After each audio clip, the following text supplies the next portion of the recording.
November 25, 1177, a 16-year-old king, his body rotting from leprosy, faced the largest Muslim army assembled in decades. By sunset, 20,000 men would be dead, and the boy they called cursed would become a legend. Baldwin IV had no business being king, let alone alive. Leprosy had been consuming him since childhood. His hands were wrapped in silk because the skin underneath was black and dying. His face was hidden behind a silver mask to spare others the sight of his decaying features. In the medieval world, leprosy was seen as God's punishment. Yet this dying boy wore Jerusalem's crown. And on that November morning, he made a decision that defied every rule of warfare. He would attack, not defend behind walls. He would attack with 500 knights against 26,000 men. It sounds insane because it was, but dying men calculate risk differently. Saladin, the great uniter of Egypt and Syria, commanded an empire stretching from the Nile to the Euphrates. His army had crushed every force it faced. The Crusader kingdoms were fracturing, their treasuries empty, their garrisons exhausted.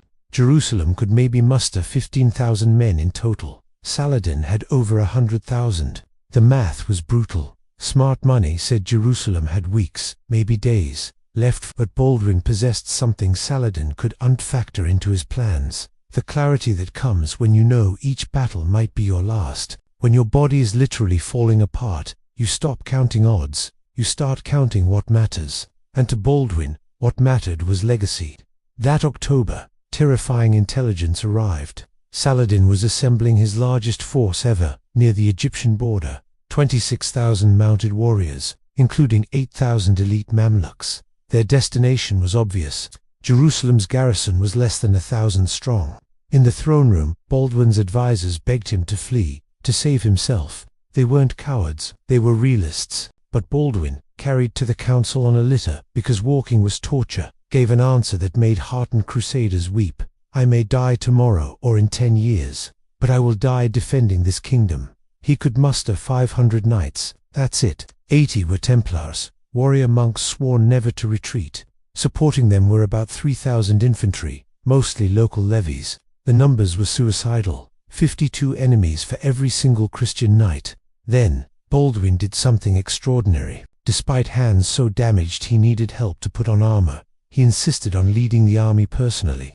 His frail body had to be strapped to his saddle. Looking at his assembled knights, his voice clear despite the mask, he said, "God gave me this disease so that when we win, no man can claim it with human strength alone. When your king is literally dying and still mounting his horse, how can you refuse to follow?" Meanwhile, Saladin camped near Ashkelon, so confident he'd bypassed the main Crusader fortress entirely. Why waste time on sieges when Jerusalem lay defenseless?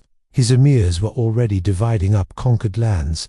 His troops scattered across the countryside, foraging. Discipline grew lax. What threat could a handful of knights possibly pose?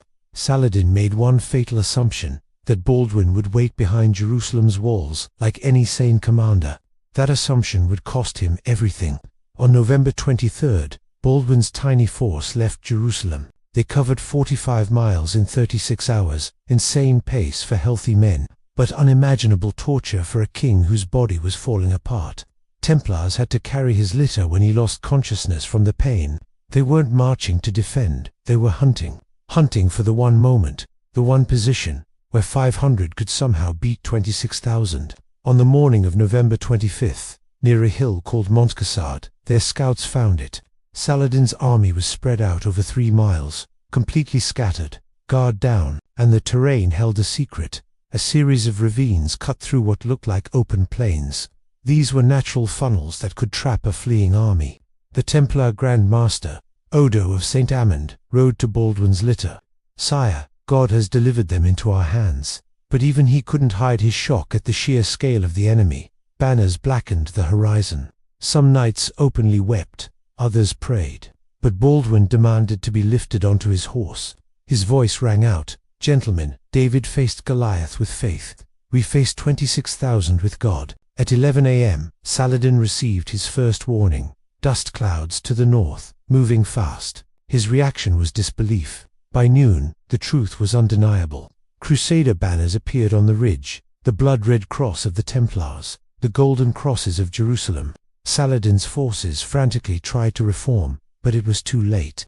At exactly 2 p.m., Baldwin raised his bandaged hand. 500 lances dropped. The impossible attack began. The Templar wedge, 80 knights formed into a human spear, smashed into the half-formed Muslim center at full gallop. The sound was like mountains colliding. In those first seconds, hundreds of Mamluks simply ceased to exist, crushed under hooves or impaled on lances. But the real shock wasn't the impact, it was what came next. Instead of wheeling away, the Templars just kept going, driving deeper like a blade, seeking the heart. By 2:15, the impossible happened. Saladin's center, 8,000 of Islam's finest cavalry, began to buckle. Not retreat, buckle, like a dam cracking. Panic began its deadly work. A regiment on the left wing saw the center collapsing and began to edge backward. In battle, hesitation spreads like a virus. Then came Baldwin's masterstroke. His 3,000 infantry, previously hidden in dead ground, suddenly appeared on the Muslim flank. To Saladin's rattled forces, it seemed as though Christian armies were materializing from thin air. Shouts of "we're surrounded" spread through the ranks. At 2:45, the battle became a massacre. As the Muslim soldiers tried to flee, they discovered Baldwin's tactical genius. Those ravines that looked like escape routes became death traps. Knights pursued them into the natural killing grounds. Men trampled each other. Horses screamed with broken legs. Warriors threw away their weapons to run faster. Then, the unthinkable. At 3 p.m., Saladin's personal guard, the 2,000 Mamluks sworn to die before abandoning him, broke and fled. These were men who had faced Mongol cavalry without flinching. Yet they ran. Saladin himself, watching his invincible army disintegrate, abandoned his warhorse and mounted a racing camel. The sight of their sultan fleeing on a pack animal shattered the last of his army's will to fight. The pursuit was relentless. Lances broken. The knights used swords. Swords blunted. They used maces. Christian chroniclers said God's strength flowed through them. Muslim chroniclers, horrified, agreed this had to be divine punishment. By 4 p.m., the ravines were charnel houses. Baldwin himself fought on, strapped to his saddle, unable to feel the sword in his hand, leading charge after charge.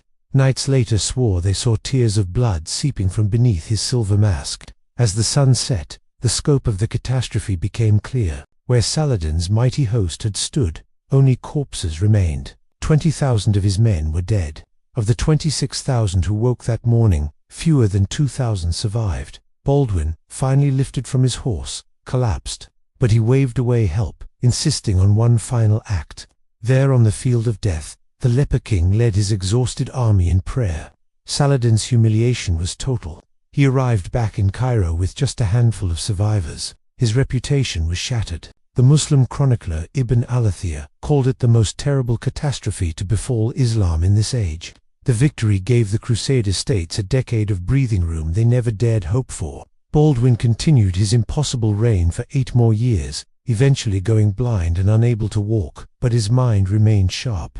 When he finally died in 1185, Saladin himself reportedly said, "I feared that man more than any army." The tragic irony is that just 2 years after Baldwin's death, Saladin reconquered Jerusalem. The kingdom Baldwin saved with 500 knights couldn't survive without him. Montgisard was a miracle, a testament to what's possible when courage defies calculation. That dying boy with bandaged hands proved that sometimes morale matters more than math. If this story of impossible courage inspired you, subscribe for more untold tales where faith and determination changed the course of history against all odds. Thanks for watching.